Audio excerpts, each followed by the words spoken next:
Analyzing training needs data.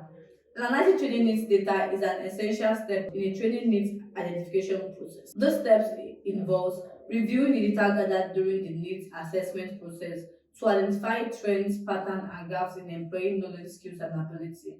In this video, we'll explore the steps involved in analyzing training needs data. 1. Review the data. The first step in analyzing training needs data is to review the data that has been gathered. This data can come from various sources such as surveys, interviews, focus group, and observation.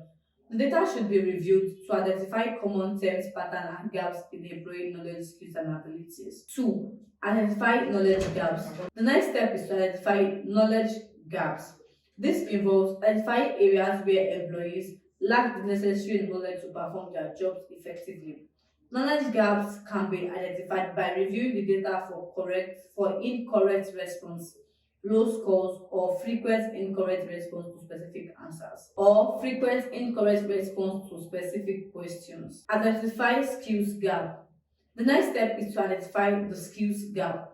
This involves identifying area where employees lack the necessary skills to perform their job effectively. Skills gaps can be identified by reviewing the data for incorrect response, low scores, or frequent incorrect response to specific skill-based questions. Identify ability gaps. The next step is to identify ability gaps. This involves identifying areas where employees lack the necessary abilities to perform their job effectively.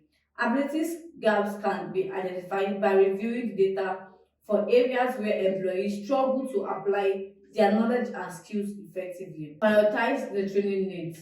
Once the knowledge, skills, and ability gaps has been identified, the next step is to prioritize the training needs. This can be done by assessing the urgency and impact of each training needs on the organization.